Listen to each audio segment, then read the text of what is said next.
Queen Ifechi loved sitting by the river. It was her favorite place. The water was calm, the air was cool, and the sound of the river made her feel at peace. She would go there to think, to relax, and to be alone. On this day, her belly was big, very big. She was 9 months pregnant, and the baby could come any day. She sat by the river, enjoying the peace. But then, suddenly, she felt a sharp pain. Her heart jumped.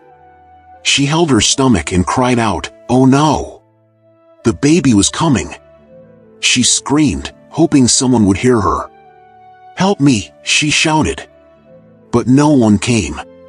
She was all alone. The pain got worse. It was so strong that she could barely move.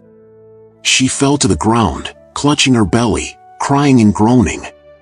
There, by the river, Queen Ifechi gave birth to the baby all by herself. It was the hardest thing she had ever done. The pain was unbearable, but she did it. Finally, the baby came out. She gasped for air, weak but relieved. She looked down at her child, ready to feel joy and love. But when she saw the baby, she froze. Her eyes grew wide, and her mouth opened in shock. The baby was white. Not light-skinned. Not pale. Completely white, like snow. Queen Ifechi could not believe it. She stared at the baby, her mind racing. "How is this possible?" she whispered. She was dark-skinned. The king was dark-skinned. How could she have a white baby? Fear grabbed her heart. "The king will never believe me," she thought. "He will think I cheated on him." Tears rolled down her cheeks as she held the baby close. "What will I do? What will I say?"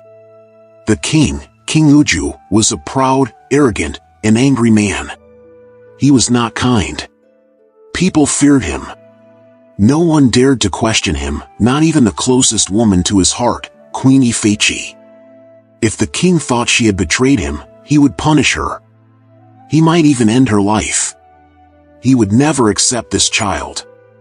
Her hands shook as she looked at the baby. "I cannot take you to the palace," she whispered. Her voice broke with sadness. "The king will not let you live. I have no choice." With a heavy heart, Queen Ifechi wrapped the baby in a soft cloth. She walked to the edge of the river, her legs weak and her chest tight.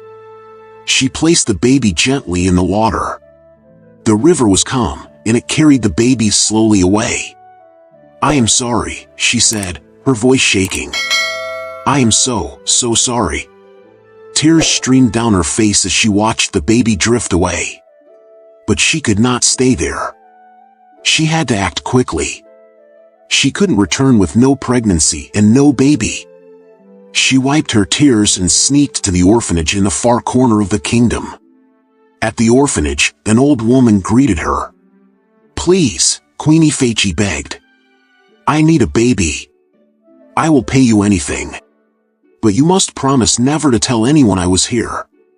The old woman looked at her with kind eyes and handed her a baby boy. He was healthy, dark-skinned, and perfect. Queen Ifechi held the baby close and sighed with relief. She left quickly, thanking the woman and making her promise to stay silent. When Queen Ifechi returned to the palace with the baby, there was celebration everywhere. The servants clapped and cheered. The people sang songs. The king smiled proudly. Everyone was happy. They named the baby Arinze. But Queen Ifechi was not happy. She smiled for the people and held the baby like a loving mother. But inside, her heart was heavy. She could not stop thinking about the baby she had left in the river. Her secret was safe, for now. But secrets do not stay hidden forever. One day, this secret would come back, and it would change everything. While Queen Ifechi left the river, the baby she abandoned floated on. The baby cried and cried, his small voice filled with sadness. But his mother was already gone, far from the river.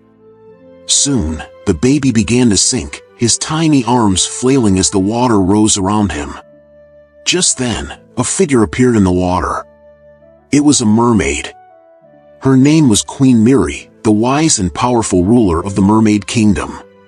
She saw the baby sinking and rushed to save him. Her long, shiny tail sparkled as she swam swiftly to the child. She lifted him up just in time. Who would leave such a beautiful child here? Queen Miri asked aloud. She looked around, hoping to find the baby's mother. Her eyes scanned the riverbank, but there was no one there.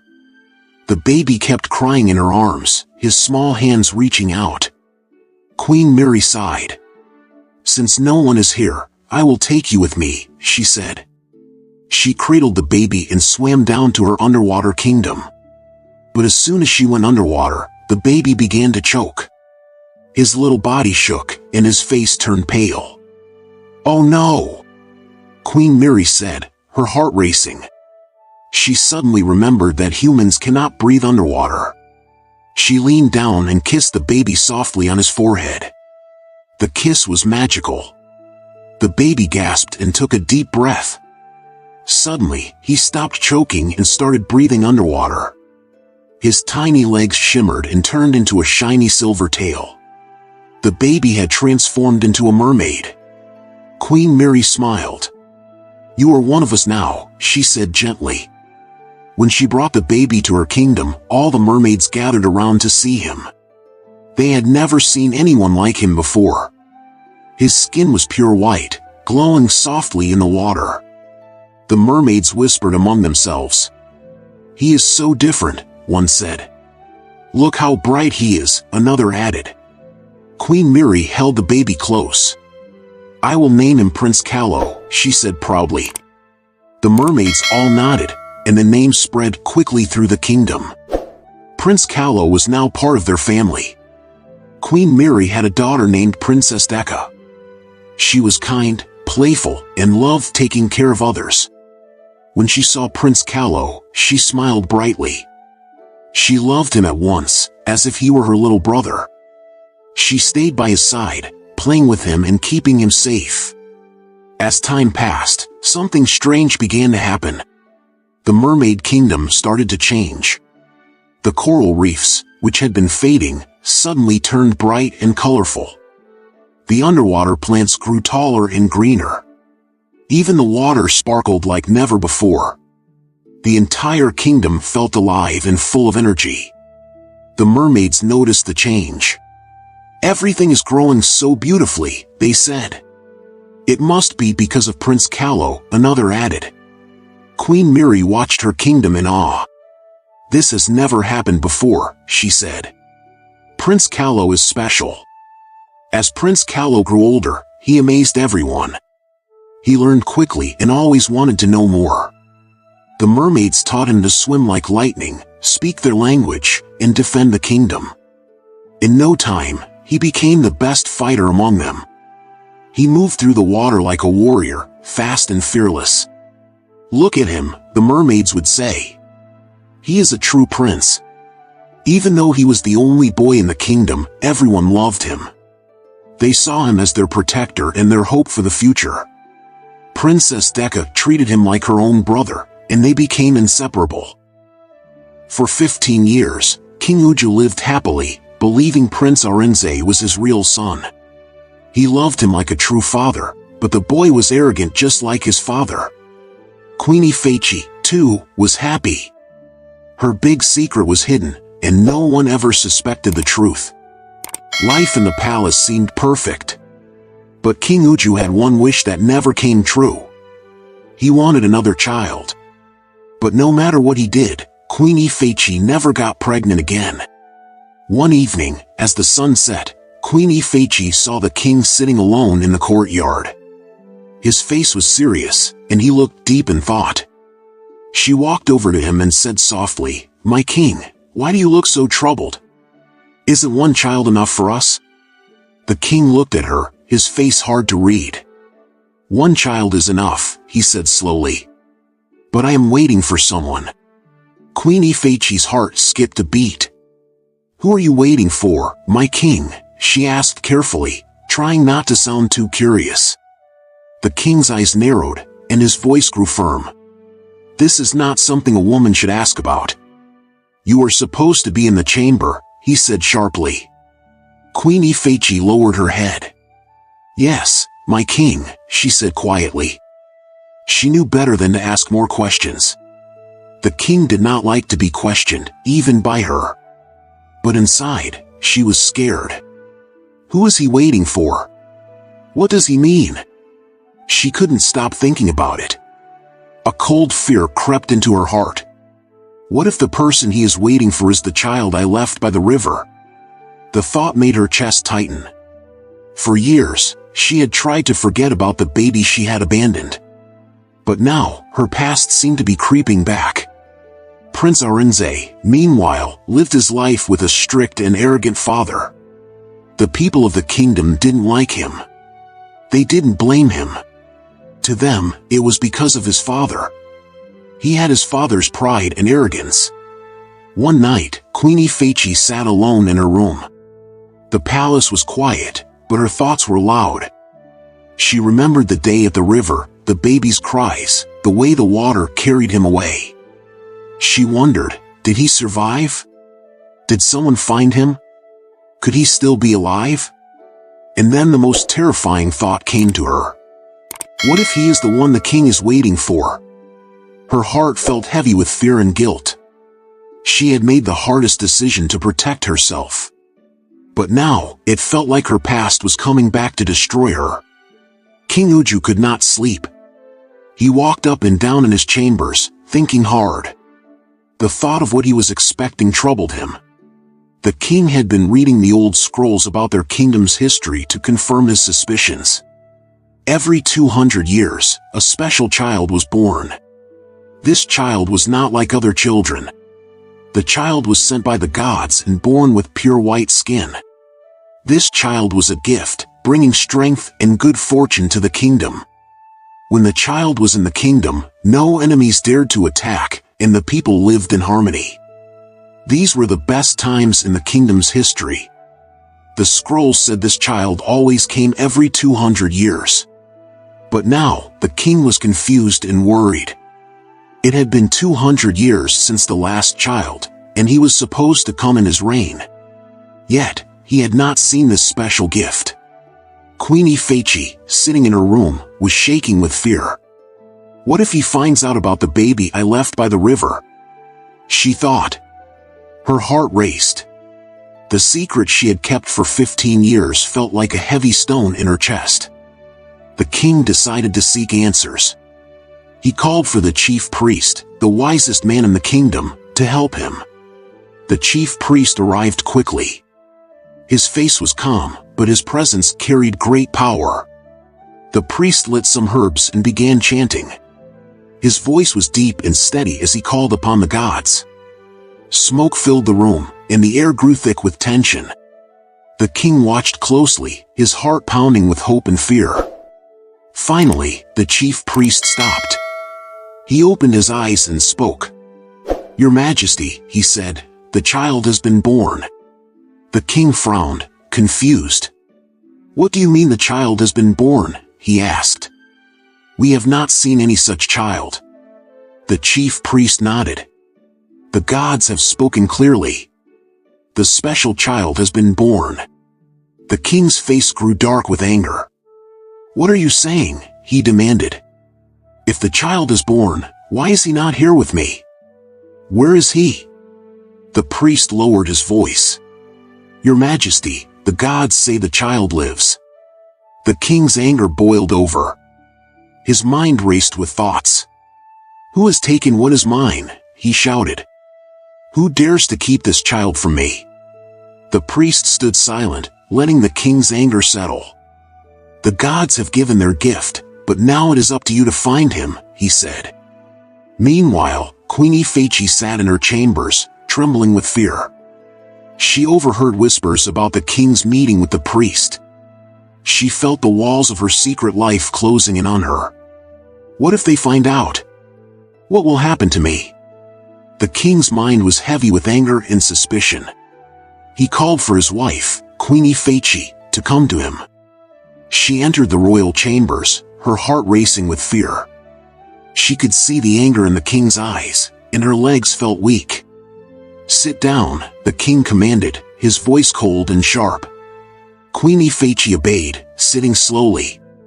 Her hands trembled as she folded them in her lap. "Does he know?" she thought, her mind racing. "Has he found out about the child?" The king's gaze was hard and piercing. "Tell me," he began, his voice low and steady. "The baby you gave birth to, was he like this?" Queenie Feichi hesitated for a moment, then nodded slowly. "Yes, my king," she said softly. But the king did not believe her. He noticed how her hands shook and how her voice wavered. Her eyes refused to meet his. "You are lying," he said, his voice growing louder. "I'm not, my king," Queenie Feichi said, her voice barely above a whisper. The king's patience snapped. He slammed his hand on the table and roared, "Speak up! Tell me the truth!" Queenie Feichi jumped in fear, her heart pounding. She could no longer hold back. Tears streamed down her face as she began to confess. She told the king everything, how she had given birth to a white-skinned baby, how she feared he would not accept the child, and how she had abandoned him by the river. The king listened, his face growing darker with every word. His anger was like a storm, ready to explode. "You abandoned the gift of the gods," he shouted, his voice shaking the walls. "You betrayed me in this kingdom." The chief priest, who was standing nearby, stepped forward carefully. "Your Majesty," he said in a calm voice, "what the queen did was wrong, very wrong. But please, do not act in extreme anger. She did this out of fear. Fear of you." The king's eyes blazed with fury. "Fear of me?" he shouted. "Yes, my king," the priest continued. "Not just her. The entire kingdom fears your wrath. This does not excuse her actions, but—" The king cut him off with a roar. "Enough! One more word from you, and you will face the same punishment as her." The chief priest stepped back, his head bowed. He did not dare to speak again. The king ordered his guards to prepare a search party. They went to the river where Queenie Feichi had abandoned the child 15 years ago. The water was calm, and the area was quiet. They searched for hours, but there was no sign of the child. "How could he still be here after 15 years?" the king muttered, frustration clear in his voice. The chief priest closed his eyes, trying to sense the child's presence. "He is not dead, Your Majesty," the priest said finally. "I can feel his spirit. It is strong. He must still be alive, and he might be in the underworld, I mean the mermaids." The king frowned deeply. "The mermaids?" "Yes, my king," the priest replied. "The child was taken into the water. The mermaids must have him." The king's fists clenched. He turned and stormed back to the palace with his guards, anger boiling in his chest. When they arrived, he dismissed the chief priest without another word. As for Queenie Feichi, the king ordered her to be locked in the palace dungeons. "Let her stay there until I decide her fate," he said coldly. The queen was dragged away, tears streaming down her face. She had lived with the secret for 15 years, but now it had all come crashing down. The king also put Prince Arinze with his mother in the prison. People in the palace were confused because it wasn't the prince's fault. But nobody dared to say anything. They already knew him as a heartless king. King Uju was very angry. He called his personal advisors to discuss what to do next. The advisors entered the room slowly, fear on their faces. They all knew the king's temper. They had to choose their words carefully because, no matter what they said, the king always did what he wanted.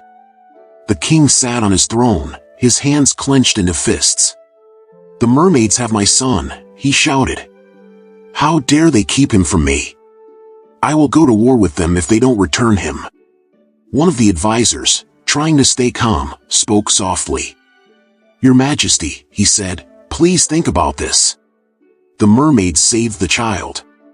Without them, he would have been lost forever. Maybe we can ask them peacefully to return him." The king's eyes narrowed, but he nodded slowly. "Fine," he said. "We will ask. But they must obey me." The king grabbed a scroll and began to write. His hand moved quickly as he wrote his demands. When he finished, he read the letter aloud. "To the mermaids. You have my son, the prince of this kingdom.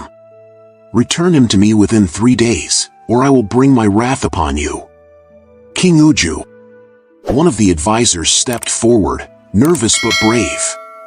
"Your Majesty," he said quietly, "please forgive me, but the letter sounds harsh. Maybe we should write it more kindly, so they will."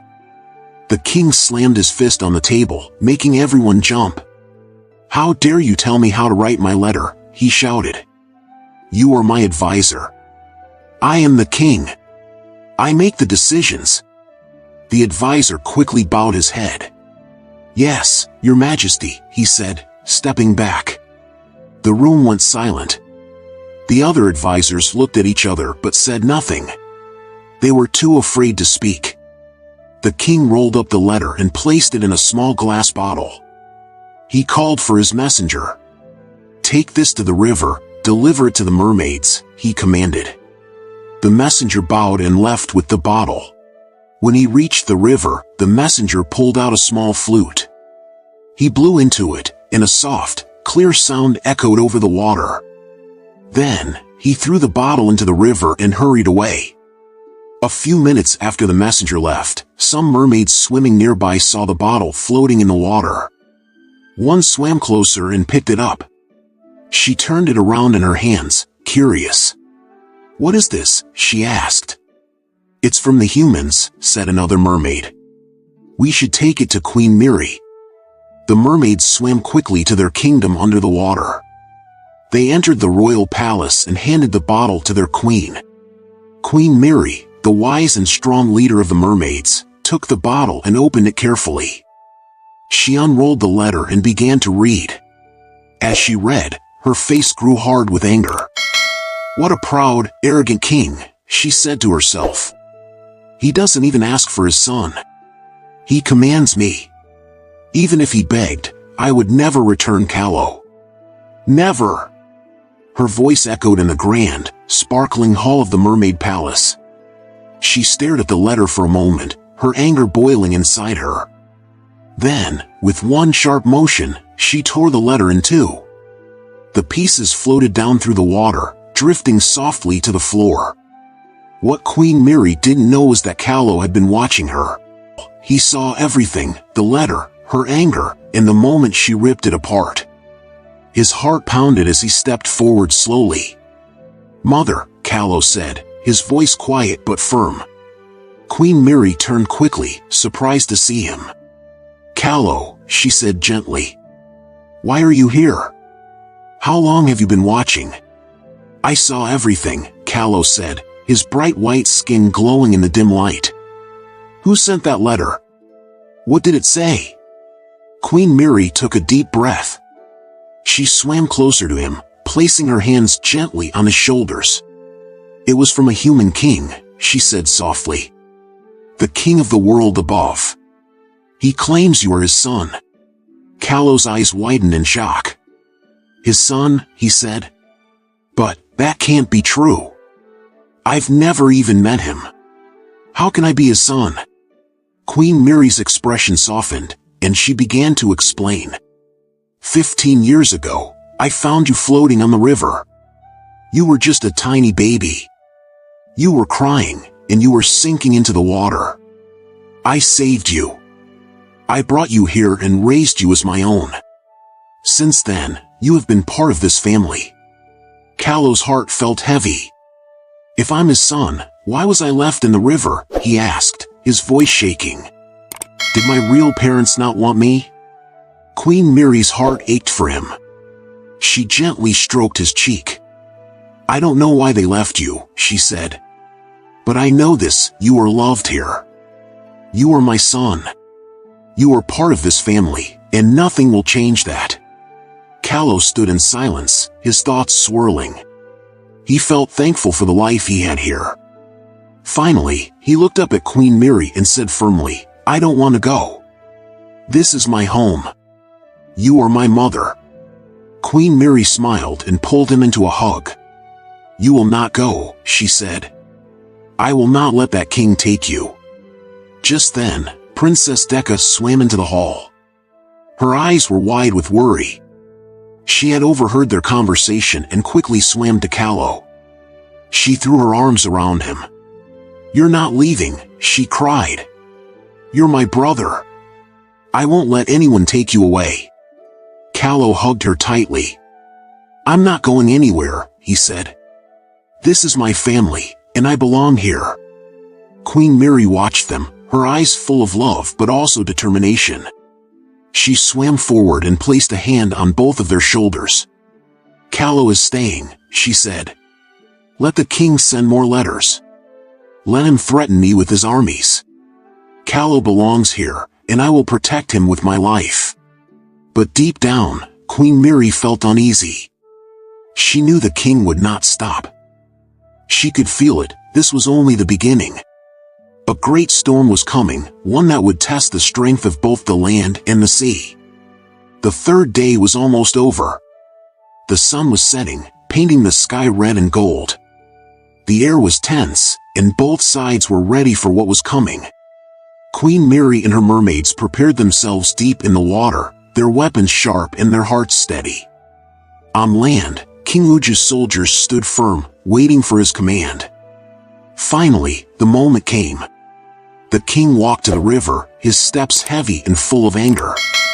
His armor shone in the fading sunlight, and his men followed behind him, silent but ready for war.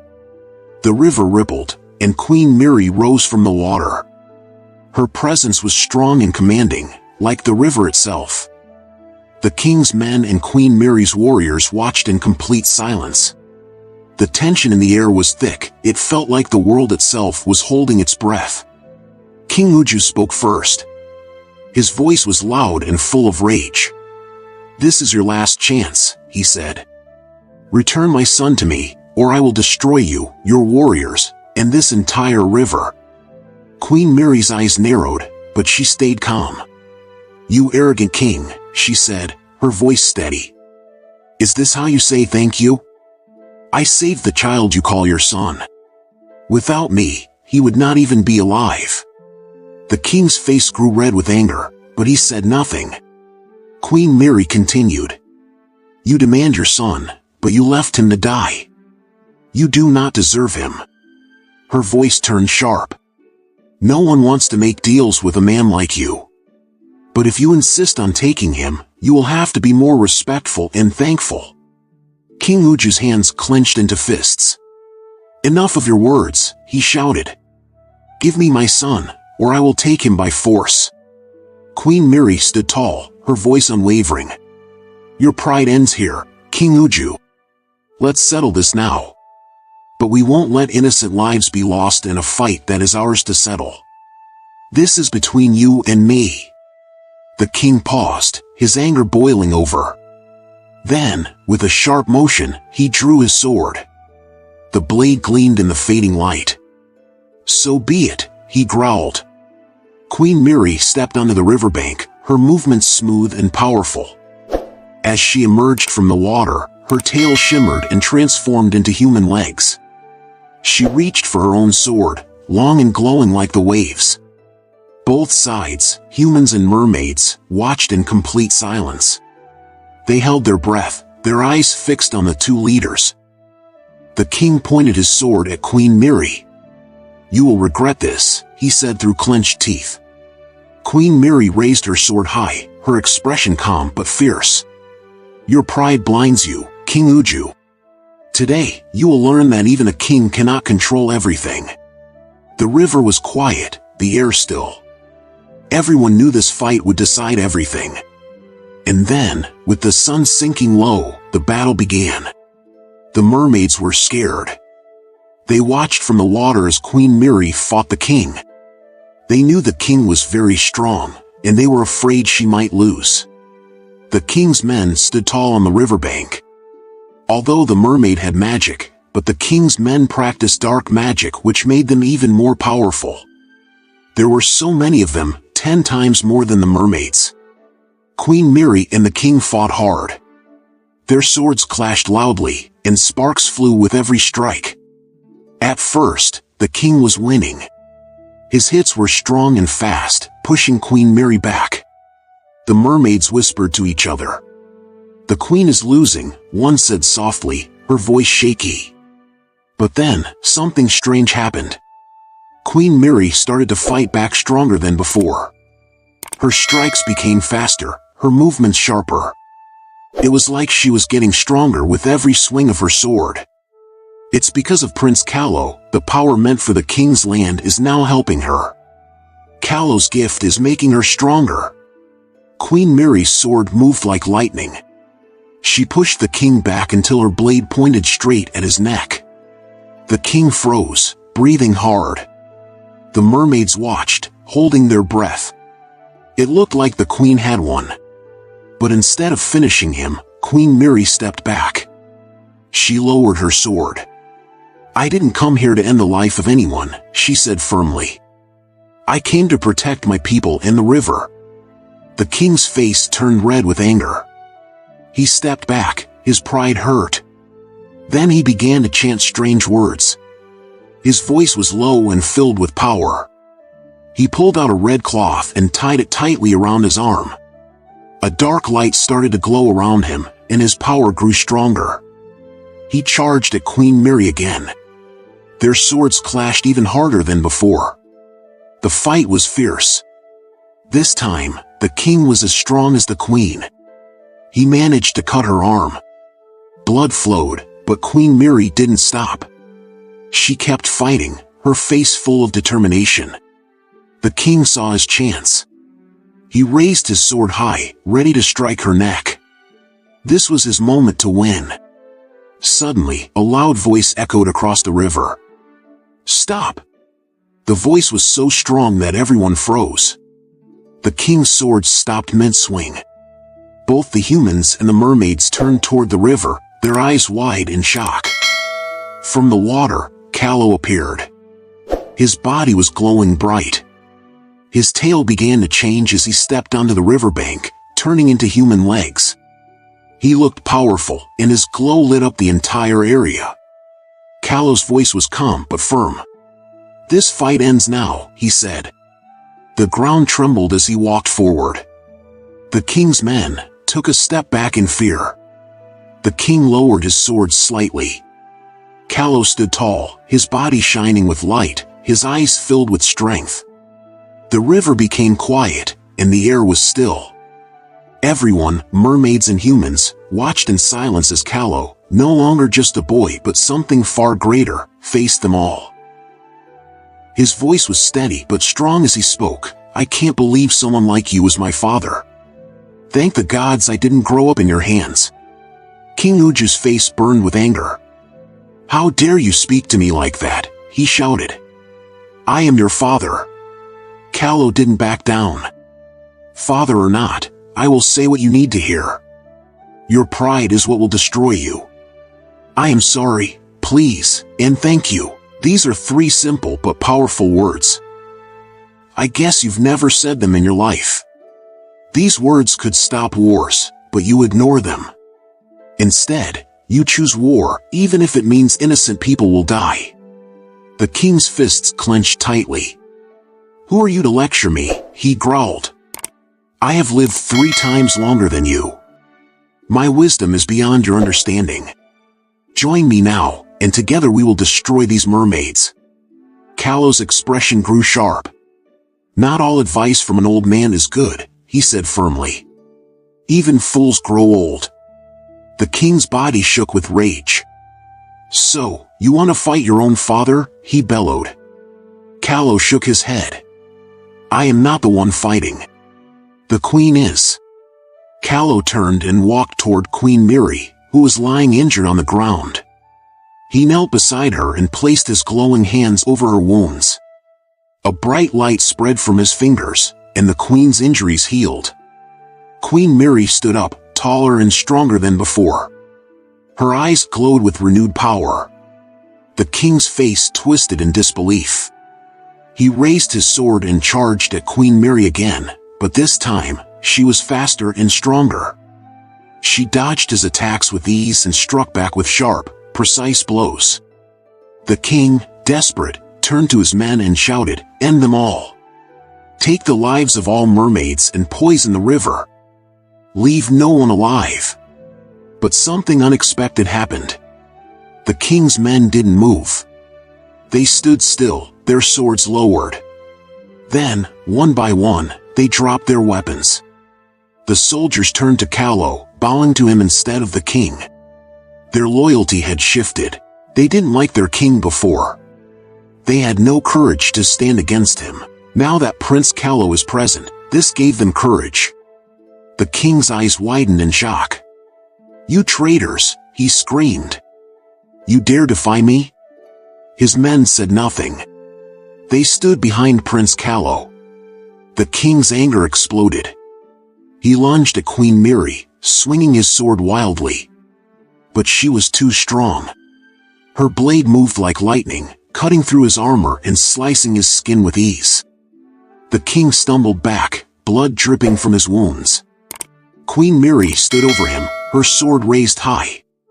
The entire battlefield went silent. The king looked up at her, fear in his eyes. For the first time, his pride cracked. His voice was shaky as he said, "I am sorry."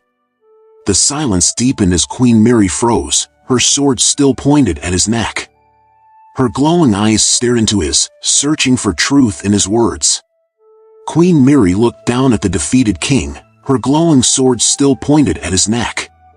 She sighed and stepped back, lowering her blade. "Now that's it," she said. "Did those words take anything from you?" "I am sorry, it's so simple. You are lucky my blade didn't move too fast." She held out her hand and helped the king to his feet. King Uju stood there, silent and ashamed. He looked at his men, his own soldiers, and saw how they had turned against him. He thought about his actions, his pride, and how it had brought him to this moment. Slowly, he realized how far his pride had taken him from the man he should have been. The king turned to everyone, the mermaids, his soldiers, even Prince Callow. He bowed his head deeply. "I am sorry," he said again, his voice soft but sincere. "I have been blinded by my pride. I have hurt you all. Please forgive me." The battlefield grew quiet as his words hung in the air. The king's shame was clear. Queen Mary nodded, and Prince Callow stepped forward. "I forgive you," Callow said. His voice was calm but strong. "But let this be a lesson. Kindness, not pride, is what makes a true leader." The armies on both sides slowly began to retreat. The mermaids returned to the water with their queen, their tails shimmering as they disappeared beneath the surface. Prince Callow followed the king back to the palace. Queen Afechi and Prince Arinza was released. When she stepped out and saw her son, tears filled her eyes. She fell to her knees, begging him, "Please forgive me, my son. I was so afraid. I made a terrible mistake." Prince Callow knelt down and gently lifted her to her feet. "Mother," he said, "stand up. I have already forgiven you." He smiled warmly and added, "These has brought me nothing but the happiest moments of my life." The king shaved his hair and looked more handsome. The palace was filled with peace for the first time in years. The king gathered everyone together, his family, his advisors, the chief priest and his soldiers. He stood before them and bowed. "I have been wrong," he said. "My pride blinded me, and I ruled with cruelty. But from now on, I will lead with kindness and fairness. Please forgive me." The people accepted his apology. Even those who had feared him for years forgave him. Queen Mary returned to her kingdom with her mermaids, but she and Callow agreed to keep the peace between the land and the sea. Prince Arinze, who had been adopted into the royal family, was not sent back to the orphanage. He stayed in the palace and became a part of the family. The two princes, Callow and Arinze, grew close like brothers. From that day forward, the kingdom changed. King Uja ruled with kindness, wisdom, and fairness. He became known as one of the kindest rulers in the history of the land. The two kingdoms, the human world and the mermaids, lived in peace, and both prospered. Prince Callow often visited the mermaid kingdom, where he was loved and celebrated. He also spent time in his father's palace, helping to guide the kingdom to new heights. His presence brought prosperity to both worlds. Years passed, and the king grew old. When it was time, he passed the crown to Prince Callow. Callow became the new king, and one of his first acts was to ban the use of dark magic forever. He ruled with fairness, just as he had promised.